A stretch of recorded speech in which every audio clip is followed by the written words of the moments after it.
نبی پاک صلی اللہ علیہ وسلم نے فرمایا مسلمان ایک جسد واحد کی طرح، ایک جسم کی طرح، ایک حصہ تکلیف میں ہو تو دوسرا اس کی درد محسوس کرتا ہے۔ انسان کے وجود کے اندر سب سے قیمتی اس کا دماغ ہوتا ہے، اسی سے سوچتا ہے، اسی سے وہ عمل کرتا ہے، اسی سے منصوبہ بندی کرتا ہے، اسی سے وہ مومن ہوتا ہے، اسی سے معاذ اللہ کافر ہوتا ہے۔ اور وجود کے اندر جس کو درجے کے لحاظ سے بولنے میں بعض اوقات کم درجہ سمجھا جاتا ہے وہ پیر ہوتے ہیں۔ اور تو میری ٹھوکر کے بھی قابل نہیں، میں تجھے جوتے کی نوک پہ، پیر کی نوک پہ بھی نہیں سمجھتا۔ ہم یہ کہتے ہیں محاورتاً کہ تو پیروں کے قابل بھی نہیں، یعنی سب سے اعلیٰ درجہ دماغ کو دیا، دل کو دیا، اور سب سے ہلکا درجہ پاؤں کو دیا۔ لیکن مجھے بتلائیے گا، اگر کبھی پاؤں کی سب سے چھوٹی انگلی، چھنگلیا، چیچی، اس پہ اگر کبھی زخم لگ جائے تو جسم کا سب سے اعلیٰ حصہ دماغ ہے، دماغ نے کبھی یہ کہا ہے کہ چھوڑو یہ تو سب سے نچلا درجہ ہے، نہیں جانا ڈاکٹر کے پاس، اتنا ٹائم کہاں ہے، رہنے دو، چھوٹی سی تو انگلی ہے، خیر ہے؟ ایسا کبھی ہوا ہے؟ دماغ فوراً کہتا ہے کہ باقی کام بعد میں کریں گے، پہلے ڈاکٹر کا پتہ کرو، اس کو مرہم پٹی کراؤ، کیونکہ اسے پتہ ہے کہ اگر یہاں درد رہی تو باقی جسم میں بھی درد رہے گی۔ اور یہ بھی پتہ ہے دماغ کو کہ اگر میں نے یہاں علاج نہ کرایا انگلی کا تو کہیں پیر بھی سارا زخمی نہ ہو جائے، اور اگر پیر کا علاج نہ کرایا تو ٹانگیں اور باقی وجود تک بھی زخم نہ آ جائے۔ لہذا دماغ جلدی فیصلہ کرتا ہے، ٹیسٹ کرانے کا، چیک اپ کرانے کا، دوائی لینے کا، مرہم پٹی کا۔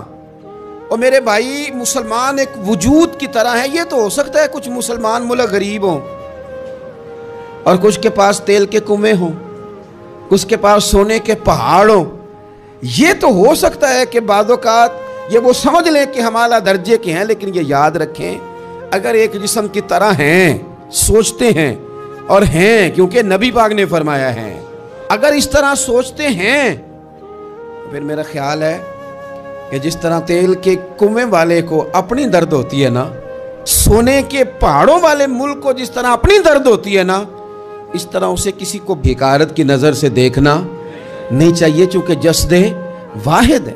اور جسد واحد میں اگر کوئی درجہ بڑا بھی رکھتا ہو کہ جناب ہمارے پاس ایک بڑی جگہ ہے، متبرک جگہ ہے، ہم بڑے ہیں، تو آپ بڑے ہیں، لیکن بڑا دماغ ہی یہ فیصلہ کرتا ہے کہ بھئی وہ چھوٹا سا پیر کا حصہ زخمی ہے، جلدی کرو، علاج کراؤ۔ لیکن بڑے دماغ والا کہے کہ میرا گھر تو محفوظ ہے، اس کا مطلب ہے بڑے دماغ والے نے یا تو سوچنا بند کر دیا ہے، یا وہ خود غرض ہو گیا ہے، یا لالچی ہو گیا ہے، یا پھر وہ یہ ماننے کو تیار نہیں۔ میں حدیث پاک کا ترجمہ کر رہا ہوں، میں تو حدیث پاک بیان کر کے مثال دے رہا ہوں، اب مجھے حدیث کا ترجمہ تو کرنے دینا بھائی، حضور کے فرمان پر تو بات کرنے دو نا بھائی۔ یہاں تو اس نے اس حدیث کو سمجھا نہیں، اور اگر سمجھ لیا ہے تو یہ کیسے ہو گیا کہ فلسطین کی بیٹیاں روتی رہ گئیں اور تو رویا ہی نہیں؟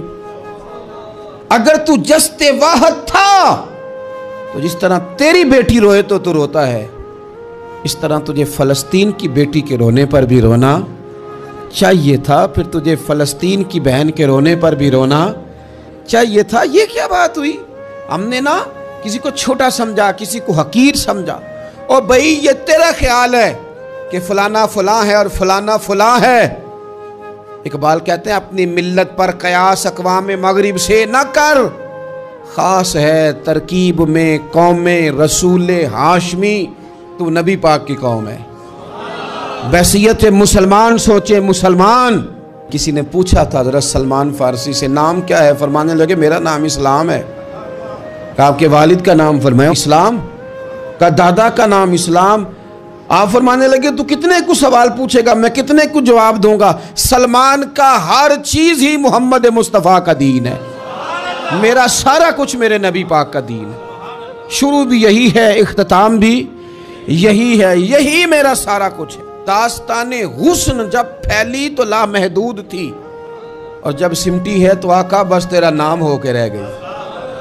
بس ہم اتنے کہ ہم حضور کے غلام ہیں۔ تو مسلمان ہو کے سوچیں، بحیثیت مسلم کی اپنی ذمہ داریوں کا احساس کریں۔ اقبال نے کہا تھا میری زندگی کا مقصد تیرے دین کی سرفرازی، میری زندگی کا مقصد تیرے دین کی، میری زندگی کا مقصد تیرے دین کی سرفراز، میری زندگی کا مقصد تیرے دین کی سرفرازی، میری زندگی کا مقصد تیرے دین، یا رسول اللہ میری زندگی کا مقصد تیرے دین کی سرفرازی، میں اسی لیے مسلمان، میں اسی لیے نمازی، میں اسی لیے مسلمان، میں اس کے لیے کام کس طرح کریں، جدوجہد کس طرح کریں؟ تو ہمیں کہا گیا قوت عشق سے ہر پست کو بالا کر دے اور دہر میں اسم محمد سے اجالا کر دے، دہر میں اسم محمد سے اجالا کر دے۔ اقبال سے پوچھا، اقبال اس کام میں مدد کیسے ملے گی، کس طرح آگے بڑھیں گے؟ تو اس نے کہا بازو تیرا توحید کی قوت سے قوی ہے، اللہ تیری مدد کرے گا، تم موحد ہے، رب کو ماننے والا ہے،